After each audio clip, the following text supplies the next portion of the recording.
Hello students, how are you all? I hope you all are fit and fine. I am Artijan and I welcome you all to my YouTube channel. Now restart. Students, इससे previous class में हमने class 10 science का carbon and its compound start किया था, जिसके अंदर हमने carbon के बहुत सारे एटम्स के साथ इलेक्ट्रॉन डॉट स्ट्रक्चर के बारे में पढ़ा था, उसकी फिजिकल प्रॉपर्टीज़ के बारे में पढ़ा था। आई होप आप सब लोगों ने उसका अच्छे से रिवीजन किया होगा। जिन भी बच्चों ने मेरी वो वीडियो नहीं देखी है तो प्लीज़ उस वीडियो को ज़रूर देखिएगा। तो आज हम जल्दी से अपनी रीस्टार्ट करते हैं जर्नी को एलोट्रॉप्स ऑफ कार्बन के साथ। ठीक है, तो चलिए जल्दी से आइए स्टार्ट करते हैं। Allotropes of carbon. एलोट्रॉप्स क्या होते हैं? एलोट्रॉप से पहले आप समझिए कि एलोट्रॉपी क्या होती है। एलोट्रॉपी एक एटम की या एक एलिमेंट की एक ऐसी यूनिक प्रॉपर्टी होती है, उसकी एक ऐसी क्षमता होती है जिसकी वजह से वो क्या करता है, बहुत सारे फॉर्म्स में एग्जिस्ट करता है, बहुत सारे रूप उसके होते हैं, है ना। क्यों होते हैं इतने सारे रूप उसके? क्योंकि उनका जो स्ट्रक्चर होता है वो अलग अलग होता है। बने हुए वो एक जैसे ही एलिमेंट से होते हैं, लेकिन क्योंकि उनका स्ट्रक्चर अलग अलग होता है ना, तो इसीलिए उनका फॉर्म भी अलग अलग होता है। तो एलोट्रॉपी की अगर हम डेफिनेशन लिखें बच्चों, तो क्या लिखेंगे? It is the ability of an element to exist in multiple forms. और इन्हीं मल्टीपल फॉर्म्स को हम क्या कहते हैं? एलोट्रॉप्स कहते हैं। और उनकी प्रॉपर्टीज क्या होती हैं? अलग अलग होती हैं। ठीक है, for example allotropes of carbon. Carbon के जो एलोट्रॉप्स हैं कौन कौन से हैं? डायमंड, ग्रेफाइट एंड बकमिंस्टर फुलुरिन, जो आपके कोर्स में है। ठीक है, तो ये जो एलोट्रॉप्स हैं ये बने हुए कार्बन से ही हैं। अगर हम इनकी केमिकल प्रॉपर्टीज देखें तो ये सेम कार्बन वाली ही केमिकल प्रॉपर्टीज सेम दिखाएंगे, लेकिन इनकी फिजिकल प्रॉपर्टीज बहुत ज़्यादा अमाउंट में डिफरेंट है। ठीक है, तो क्यों है डिफरेंट? क्योंकि इनका स्ट्रक्चर डिफरेंट है। तो चलिए आइए जल्दी से पढ़ते हैं कि इनके स्ट्रक्चर में ऐसा क्या डिफरेंस है। ठीक है, तो डायमंड में अगर हम देखें तो डायमंड जो है ये जुड़ा हुआ होता है आपके 4 कार्बन एटम्स के साथ। किससे जुड़ा हुआ होता है बच्चों? 4 कार्बन एटम्स के साथ। और जो ग्रेफाइट होता है ये जुड़ा हुआ होता है आपका 3 कार्बन एटम्स के साथ। ठीक है, अब मैम ये तो समझ आ गया कि डायमंड 4 से क्यों जुड़ा हुआ है, क्योंकि हमें पता है कि डायमंड की वैलेंसी कितनी है, कार्बन की वैलेंसी कितनी है? 4 है। तो वो 4 से जुड़कर अपनी वैलेंसी को सेटिस्फाई कर लेगा। लेकिन इसमें 3 कार्बन एटम्स, ये कुछ बात समझ में नहीं आएगी अभी हम देखते हैं। क्योंकि इसके अंदर क्या है, 2 तो सिंगल बॉन्ड होते हैं और एक वो डबल बॉन्ड बना लेता है, बस इतनी सी बात है। ठीक है, पहले हम लोग डायमंड का पढ़ते हैं। डायमंड में क्या है, जैसे जी कार्बन है, ठीक है, तो इसकी 4 वैलेंसी है, 4 जगह से ये जुड़ सकता है। तो यहाँ पे भी एक कार्बन, यहाँ पे, यहाँ पे, यहाँ, ये हो गया इसके 4 कार्बन के एटम्स के साथ बॉन्ड। अब ये वाला जो कार्बन है ये अलग से फिर 3 के साथ जुड़ सकता है, क्योंकि एक तो इसने पहले से ही ये जुड़ा हुआ है, जॉइंट है यहाँ से, तो यहाँ पे भी ये 3 के साथ जुड़ सकता है ना। तो ऐसे ही यहाँ पे भी ये 3 के साथ, ये वाला भी कार्बन एटम 3 के साथ जुड़ सकता है, और ऐसे ये चेन बनाते जाएंगे, ब्रांच चेन ये बनाते जाएंगे। ठीक है, अगर ये ऐसे ही बनता रहा, ठीक है, तो क्या होगा, ये आपका बहुत रिजिड स्ट्रक्चर बन जाएगा। इसे हम कहते हैं 3D स्ट्रक्चर। क्या कहते हैं बच्चों? 3D structure. ठीक है, और क्योंकि ये एक टेट्राहेड्रल की शेप है ना, ट्राई मतलब 3, टेट्रा मतलब 4, है ना, तो ये 4 कार्बन एटम्स से बॉन्डेड है। Each carbon atom is bonded to 4 carbon atoms, तो इसे हम कहेंगे टेट्राहेड्रल स्ट्रक्चर। ठीक है, और क्योंकि ये बहुत स्ट्रॉन्ग बॉन्ड होता है, टाइटली बॉन्डेड होता है, तो ये बहुत ज़्यादा क्या होता है, अपने इलेक्ट्रॉन्स को फ्री नहीं छोड़ता, लूज नहीं छोड़ता। तो ये स्ट्रक्चर हमारा क्या होता है? रिजिड होता है। क्लियर हो गई बात? आई थिंक डायमंड के बारे में ये 3-4 चीज़ें आपको अच्छे से समझ आ गई कि ये हर डायमंड के अंदर हर carbon atom, each carbon atom जो है 4 कार्बन एटम्स के साथ जुड़ा हुआ होता है, पहली बात। दूसरा, इसका 3D टेट्राहेड्रल स्ट्रक्चर होता है, और तीसरा, इसका स्ट्रक्चर रिजिड होता है। ठीक है, तो डायमंड हो गया। अब आते हैं हम ग्रेफाइट के ऊपर। तो ग्रेफाइट जो है ये 3 कार्बन एटम से जुड़ा हुआ होता है एक शीट लाइक स्ट्रक्चर में। ये देखिए, ये ऐसी शीट्स बनी हुई होती हैं, उस स्ट्रक्चर में ये कार्बन एटम्स जो हैं जुड़े हुए होते हैं। ठीक है, तो इसके जो हर वर्टेक्स पे क्या है, एक एक कार्बन बैठा हुआ है। अब अगर मैं इस कार्बन की बात करूं तो ये क्या है, इससे जुड़ा हुआ है और इससे जुड़ा हुआ है, दो बॉन्ड हो गए। और जो ये दूसरी शीट है इसके साथ ये क्या बना लेता है, डबल बॉन्ड बना लेता है इस तरीके से। लेकिन ये वाला बॉन्ड ना इसका बहुत वीक होता है। जो शीट के अंदर के ही होते हैं ये तो स्ट्रांग होते हैं, लेकिन जो इंटर शीट्स होती हैं उनके अंदर जो बॉन्ड्स होते हैं वो वीक होते हैं। ठीक है बच्चों, तो इसमें हम लिख सकते हैं शीट लाइक स्ट्रक्चर या फिर hexagonal array. They are arranged in, carbon atoms are arranged in hexagonal array. Hexagonal मतलब 6 कार्बन एटम्स की एक शीट बन रही है ना, तो इसीलिए आप देखिए, क्योंकि इसका स्ट्रक्चर इतना रिजिड है डायमंड का, तो इसीलिए ये क्या हुआ, हार्डेस्ट नॉन सब्सटेंस हुआ। और इसकी जो ये शीट है आपस में स्लिप करती हैं, तो ये सॉफ्ट एंड स्लिपरी हुई। ठीक है, ये चीज समझ में आ गई। दूसरी चीज कि क्योंकि ये हार्ड है तो इसका melting point boiling point high होगा, और इसका ये सॉफ्ट है तो इसका मेल्टिंग पॉइंट बॉइलिंग पॉइंट लो होगा। ये जो है पुअर कंडक्टर है इलेक्ट्रिसिटी का, क्योंकि ये अपने इलेक्ट्रॉन्स को क्या है, लूज नहीं छोड़ता, तो पुअर कंडक्टर है। इसके अंदर जो ये वीक बॉन्ड है ये हम तोड़ सकते हैं, इलेक्ट्रॉन्स को निकाला जा सकता है, तो इसीलिए ये क्या है, आपका गुड कंडक्टर है इलेक्ट्रिसिटी का। ठीक है बच्चों, और ऊपर से डायमंड जो है आप सभी को पता है कितना लस्ट्रस एलिमेंट है ना, लस्ट्रस मतलब चमकीला, है ना, तो ये बहुत ज्यादा लस्ट्रस है और ये नॉन लस्ट्रस है। तो ये इसकी कुछ प्रॉपर्टीज हो गई, डिफरेंसेस बिटवीन फिजिकल प्रॉपर्टीज। ठीक है, सॉरी। अब देखिए, इसको, इसके डिफरेंसेस को आप लोग फिजिकल प्रॉपर्टीज में जो इनके डिफरेंसेस हैं इनको आप किस में लिखेंगे, टेबुलर फॉर्म में लिख कर रहेंगे। ये आपका होमवर्क है। आप लोग अपने नोटबुक में इसके नोट्स बना रहे होंगे, है ना, तो आप लोग वहां पे एक स्पेस छोड़ दीजिए, एक तरफ डायमंड एक तरफ ग्रेफाइट, और आप इसके क्या लिख के आएंगे, फिजिकल प्रॉपर्टीज में डिफरेंस लिख कर आएंगे। ठीक है, पहली क्या है फिजिकल प्रॉपर्टी में डिफरेंस, कि ये हार्ड होता है और ये सॉफ्ट एंड स्लिपरी होता है। ये गुड पुअर कंडक्टर है, ये गुड कंडक्टर है इलेक्ट्रिसिटी का। ये जो है लस्ट्रस है, ये नॉन लस्ट्रस है। इसका melting point boiling point high है, इसका लो है।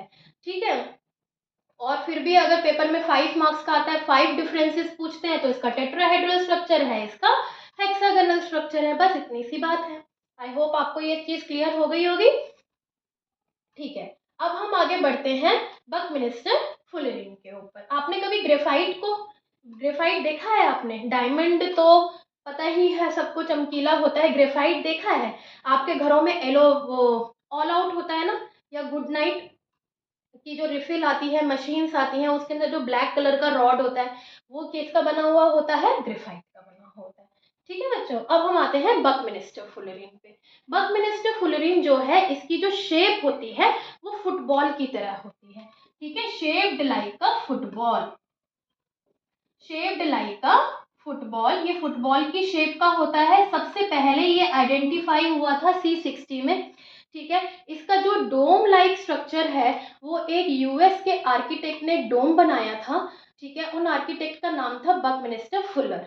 ठीक है, उन्हीं के नाम पर इसका नाम रखा हुआ है बकमिंस्टर फुलर। इसके बारे में बस इतना ही। ठीक है, डायमंड और ग्रेफाइट आई होप आपको क्लियर हो गया होगा, एलोट्रोपी और एलोट्रोप्स क्लियर हो गए होंगे। ठीक है, चलिए, जो भी बच्चा डायमंड और ग्रेफाइट का होमवर्क कर लेगा वो प्लीज मेरे कमेंट सेक्शन में होमवर्क डन मैम करके एक थम्स अप देगा।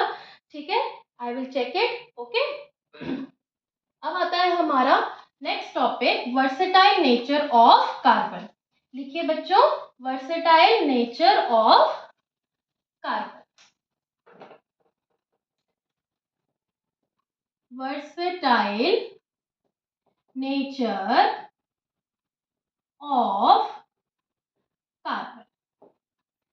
ठीक है, हम वर्सेटाइल का मतलब वैरायटी, कि मतलब कार्बन के कंपाउंड्स में कितनी ज्यादा वैरायटी है ना। हमारी बॉडी को अगर हम देखें तो ये कार्बन कंपाउंड से बनी हुई है। अगर हम किसी केमिस्ट के शॉप पे जाएं, जितनी भी मेडिसिन हैं, कॉस्मेटिक्स हैं, सब कार्बन कंपाउंड्स के हैं। अगर हम फूड देखें वो भी कार्बन कंपाउंड के बने हुए हैं, क्लोथ्स देखें वो भी कार्बन कंपाउंड्स के बने हुए हैं। ऐसी क्या खास बात है कार्बन के अंदर जो किसी और एलिमेंट में है ही नहीं। है ना, ये क्वेश्चन आता है ना दिमाग में, ऐसी क्या खास बात है, क्या यूनिकनेस है इसके अंदर। तो इसके इसी वर्सेटाइल नेचर के लिए हमारे पास दो रीजन हैं। पहला रीजन है हमारा कैटिनेशन, पहला रीजन है हमारा कैटिनेशन। अब जो ये कैटिनेशन प्रॉपर्टी है ना, ये बहुत इंपॉर्टेंट है from examination point of view. तो इसको आप स्टार दे सकते हैं, एक हार्ट दे सकते हैं, क्योंकि ये बहुत इंपॉर्टेंट है। ठीक है बच्चों, कैटिनेशन क्या होती है? ये एक कार्बन की एक यूनिक प्रॉपर्टी होती है, जिसकी वजह से ये बाकी के सारे कार्बन एटम्स के साथ आसानी से बॉन्ड बना लेता है, और बॉन्ड बनाता है तो बहुत स्ट्रॉन्ग बॉन्ड बनाता है, मतलब बहुत ज़्यादा फ्रेंडली होता है ये कार्बन। बॉन्ड्स जो है आपस में और भी कई एलिमेंट्स बनाते हैं, जैसे सिलिकॉन का अगर हम एग्जाम्पल लें, तो सिलिकॉन भी जो है अपने बहुत सारे बॉन्ड्स बना लेता है अपने ही भाई बंधु के साथ, दूसरे सिलिकॉन एटम्स के साथ, लेकिन 5 से 8 एटम तक। उसके बाद उसके कंपाउंड्स इतने रिएक्टिव होने लग जाते हैं कि वो एग्जिस्ट ही नहीं करते हैं। लेकिन कार्बन इतना स्ट्रॉन्ग बॉन्ड बनाता है कि इतना ज़्यादा रिएक्टिव नहीं होते, स्टेबल होते हैं ये हमारे नेचर में, इसीलिए हमारे बहुत ज़्यादा नंबर ऑफ कंपाउंड्स इसके अवेलेबल होते हैं। ठीक है, तो कैटिनेशन क्या है, आइए लिखते हैं। Catenation is the unique property of carbon, it is the unique property of carbon. ये क्या है, कार्बन की एक यूनिक प्रॉपर्टी है to form bonds with other carbon atoms, है ना, दूसरे कार्बन एटम्स के साथ, गिविंग राइज टू